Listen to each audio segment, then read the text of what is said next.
Hey guys, welcome to another episode of Keep It or Cull It with Pack Rats MTG. I am Patrick. This is my man Cam.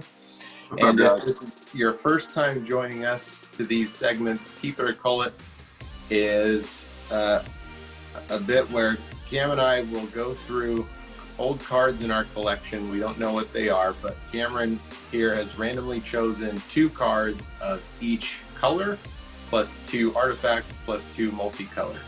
So we've got 14 cards to go through. We have no idea what they are, just old cards that we've collected over the years, and we will show them to you guys, and which is the first time we'll be seeing them as well, and then we'll decide if we're gonna keep it in our collection or if we'll cull it, if we'll sell it or do a giveaway on it or what have you. So let's get into it.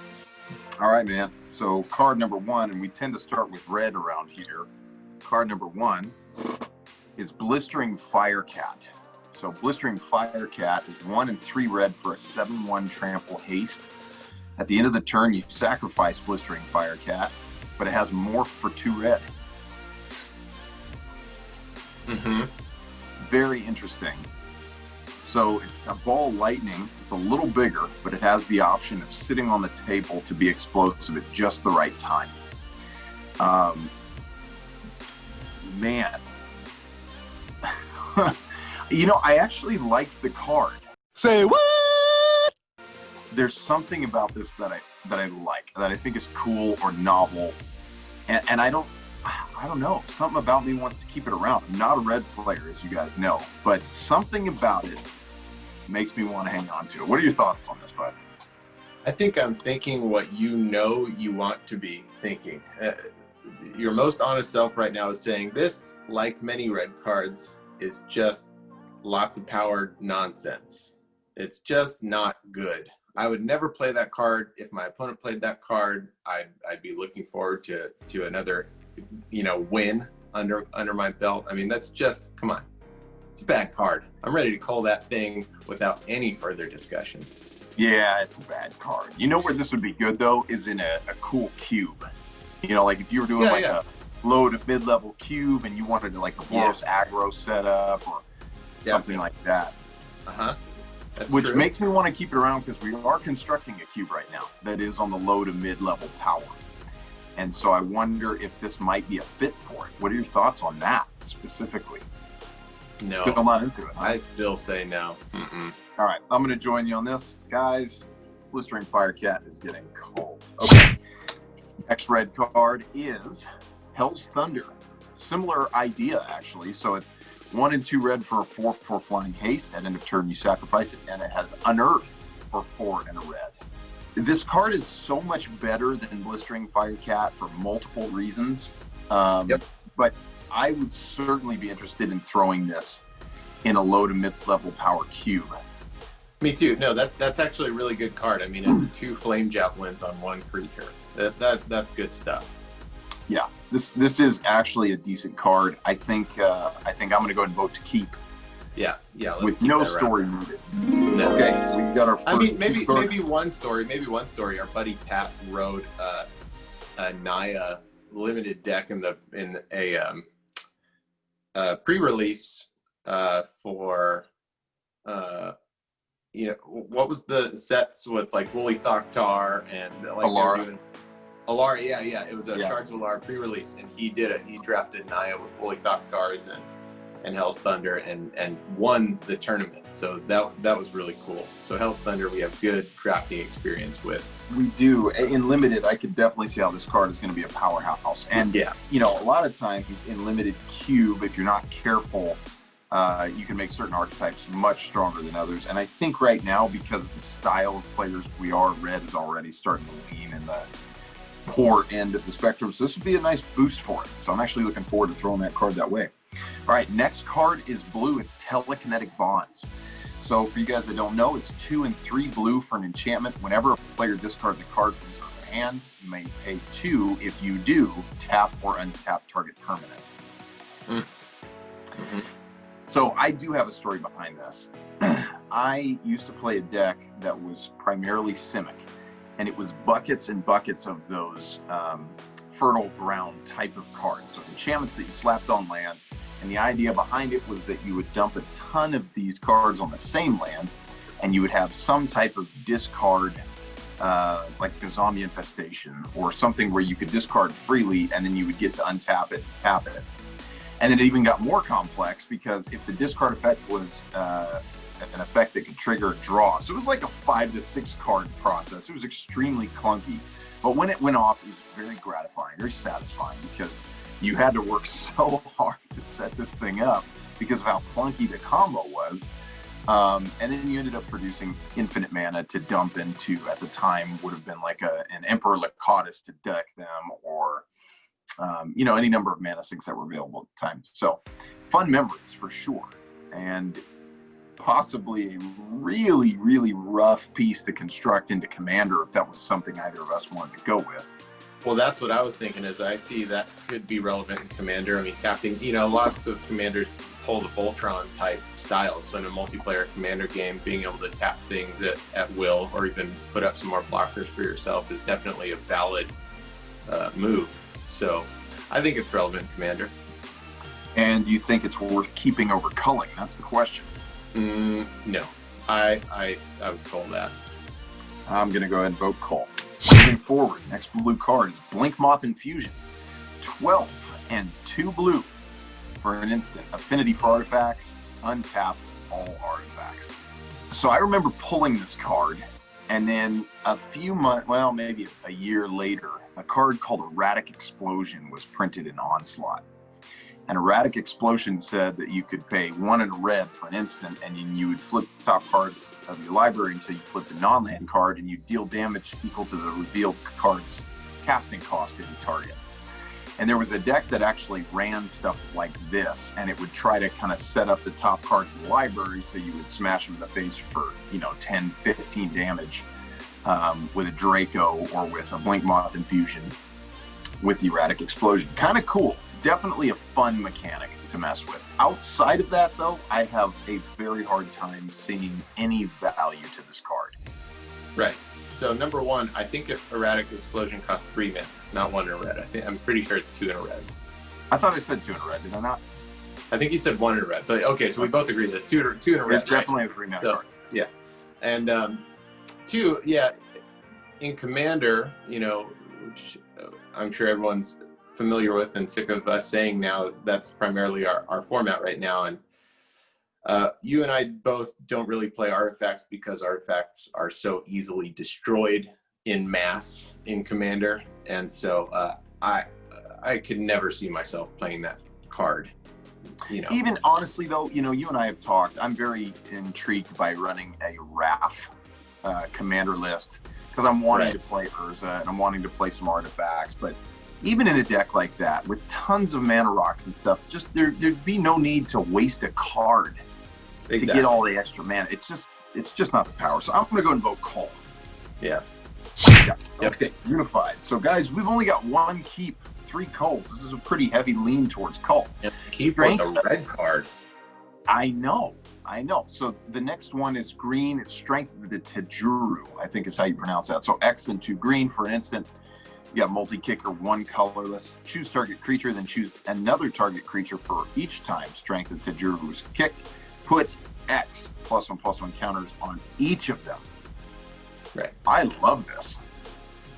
I gotta say, I don't see a downside to this card. Now, granted, in the higher competitive tiers of Magic, it's going to be a bit too slow, but I can see a number of decks in the casual Commander formats that we like to kind of lurk about, where this would be an absolute blast to play. Yep, love it. My vote is keep, and shout out to the artwork. It's really cool, like kind of a gritty elf carrying a big old beautiful rune there. Yeah, a Hedron. Yeah, yep, exactly. Definitely keep. Definitely keep. Okay, going forward, Azuri's Brigade, 2 and 2 green for a 4/4 Metalcraft.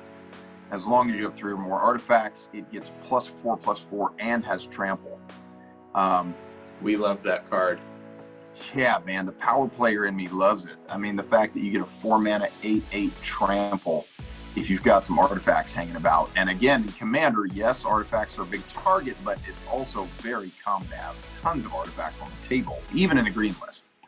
Yeah. So, which is a color that traditionally doesn't jive well with artifacts, but right. And to be fair, there are ways to get around, the very ubiquitous artifact removal problem in Commander. But Dark Stealing comes to mind. You can just play indestructible artifacts, but you could also play lands that turn into artifacts so that you can get that effect on attacking, right? So you could run some Mishra's Factory type deals so that during combat your brigade there could be an 8/8, and then after combat your artifacts are safe. And I like the idea of doing that kind of a manland artifact approach. Yeah, absolutely. I think that's a great approach, and I think another approach would be to have a deck that enjoys having sackable artifacts, like Expedition Map comes to mind, right? So you can kind of use them for the early game, but then they also Wellsprings. Oh yeah, Wellsprings are excellent. So yeah, I think this card, there's a lot of opportunity here. I'd like to keep it in case something comes along. So okay, looks like we're starting to even up the piles here. All right, first black card, Tainted Aether. 2 and a 2 black for an enchantment. Whenever a creature comes into play, its controller sacks a creature or a land. I love this card. This is actually my original copy from 19, 20 years ago or whatever. Mm-hmm. I love this card. I have so many good memories with this card. You don't see as many of these types of cards printed these days, and I think that's because WotC really doesn't like the more sophisticated, squeeze the interaction out of the game type cards. Right. But even in a deck that ran creatures, Tainted Aether could be of great benefit. So, obviously, for example, if you have cards that trigger upon lands hitting your graveyard, or if you have threshold effects that you want fuel, or if you run things like Grave Pact, where it punishes the opponent for you experiencing a loss, this card is a really strong card that also helps to control their side of the board. Right. And of course, if you're running it, you kind of get to dictate how you build around strategies like this. So, big fan of Tainted Aether and cards like it. And I'm going to vote keep right off the bat. Yeah, I'll vote keep as well. I definitely love playing creatureless and permanentless based control decks, and that's a great addition to something like that. Absolutely. Perfect option. Okay. Oh, dude. Scepter Fagoo. One of our favorites. One of our favorites. 2 black for an artifact, which we keep this in the black pile for organizational purposes. It keeps it simplistic, guys. It is 1 or black tap. Target player discards a card. This ability is played as a sorcery. You like that? You like that? I'm sorry. You can only play this. This is really interesting wording, but I think we can appreciate the nuance here. It says play this ability only during your turn, which is different than sorcery speed, because you can respond to counter spells that are played on your turn, or combat tricks by forcing them. That actually, I don't think I've really given that nuance enough credit, but that can matter, and in certain niche instances. But as you pointed out, definitely one of our favorite cards. Yeah, especially since, we loved that card before Devotion was even a thing. Then comes Devotion, and it just makes that card way more valuable. So, Scepter is awesome. 10 out of 10. I love that card. You love that card. There's no way we're calling that card. No, what's not to love? Yep, we're going to go ahead and keep that around. In fact, I'm, as you know, actively playing one right now on an Erebos list. So you are. Very, very happy with it. Okay, first white card, Sarah Avatar. So this is... I drafted that card the other day. Did you? Yeah. 4 and 3 white. Sarah Avatar's power and toughness are each equal to your life total, and when it would be put to the graveyard from anywhere, shuffle it into its owner's library. Give me a hell yeah! Okay, so going back to Sarah Avatar's origin,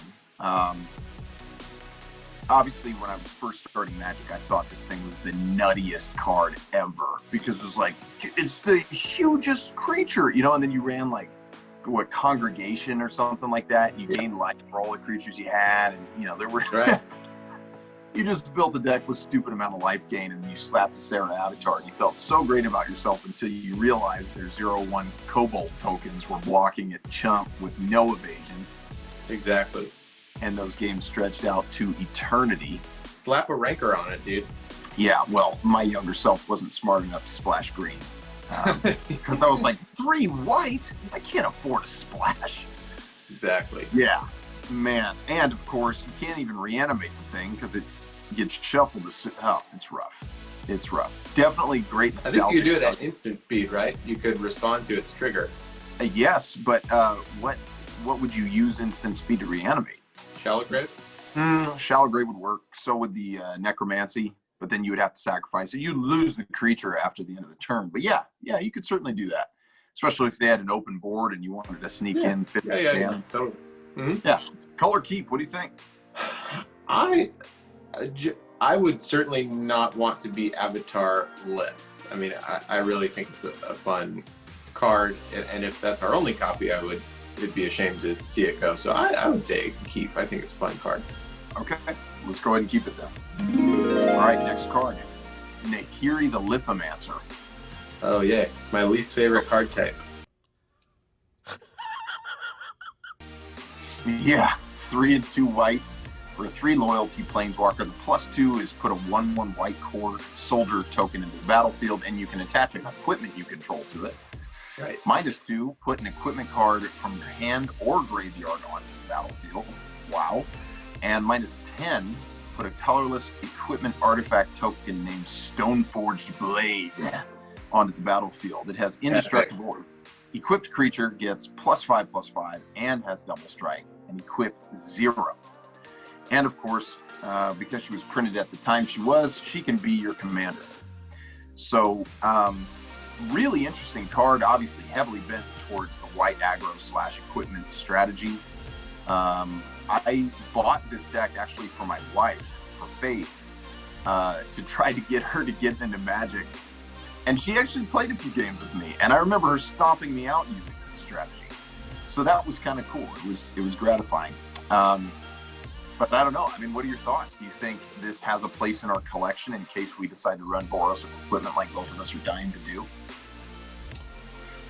Yeah, I think it's got a place. I mean, everyone should have at least one of, as many planeswalkers as they can, unfortunately. Hate the card type, but it's a necessary evil. So, yeah, I think that's our only copy of that Nahiri, so we should definitely keep her. Yep, I'm into that. Let's go ahead and keep it. Okay, first multicolored card. Oh, no, I'm sorry. Artifacts, I guess, are first. Orbs of Warding. It is a 5-mana artifact. You have hexproof. If a creature would deal damage to you, prevent 1 of that damage. Back in the day, Ivory Mask and Urza's Armor, those were actually mildly decent. I don't want to call them completely competitive. They were mildly decent. And this is virtually an amalgamation of the two, with the exception that the damage clause is limited to creatures. Whereas Urza's Armor you were protected from a single damage from any source. And you know what? I've not found a list yet where I've been interested in using the card space for it. Nope. I'm going to vote to Cull. What do you think? Absolutely. Yeah, I don't think we have to discuss much about it. It's a bad card. Okay. All right, next artifact. What do we got? Colossus of Akros. Your favorite defender. It is an 8-mana, 10/10 defender indestructible with 10 mana activated monstrosity 10. As long as Colossus of Akros is monstrous, it has trample and can attack as though it didn't have defender. So if you're willing to dump in a collective 18 mana, you can get a 20/20 indestructible trample. Only 18 mana? That sounds like a bargain. Dude, that's it. For a low price of 18 mana. $1 million. But you do get to split it up over 2 different turns. Dude. Which obviously makes the card excellent. Yep. Totally. Love that card. Honestly, it did see some competitive play, believe it or not. I'm having a hard time believing that. Can you bring it forward? Cool. No, I mean, if you remember it, and our followers here remember, we did a Keep It or Cull It a while ago where we talked about Stormtide Leviathan, who was a big blue fatty, very powerful, but susceptible. So it'd be shocking to think that it saw competitive play, but it did. And I think this was much the same, where some competitive some control decks, or maybe mid-range, would sideboard like one or two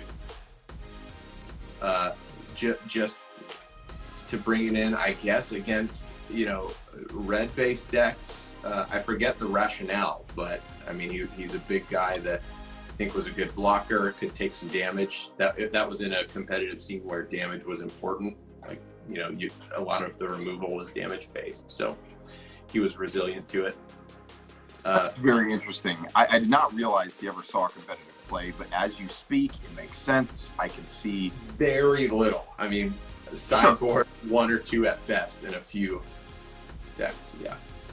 Yeah, but honestly, as kind of a holy crap factor in Commander, again, I'm thinking artifacts, right? Because I'm going to be putting together Wrath, and I'm wondering if an instant speed 8 mana Defender Indestructible 10/10 would be worth the time. And for that very reason, I'm actually going to vote keep, just to play with it, just to play around with the idea. Yeah, I'll join you on that keep. Also, shout out to the artwork. Great artwork. Excellent artwork. Another example of artwork being on a card that's highly not as good as its art, but but may prove to be a fun. We'll see. Okay, this one I think you're really going to appreciate, but this is Kess, the Dissident Mage. Yeah. So it is 1 in Grixis for a 3/4 flyer. During each of your turns, you can cast an instant or sorcery from your graveyard. And of course, if a card cast this way would be put in your graveyard, you exile it instead. Very popular commander choice. It's, you know, one of a few dozen commanders that are among the most popular played available. Yep. She's the human wizard, so she does have a few options as far as you're more than likely going to leverage the wizards in this color scheme, but creature types are interesting. Of course, Spell Slinger is the name of the game with something like Kess most of the time. What are your thoughts, man? My thoughts for all you Commander players is, personally, I know that she's super powerful, and even towards like the, you know, optimized and competitive scene, she's pretty darn popular. But my favorite Grixis commander in the flavor of wizards is, I think her name is Inala, but the one with that if a wizard comes into play under your control, you can pay 1 to copy it and exile a copy at the end of the turn. Yep. So I would be really interested in playing her just in that deck. You know what I mean?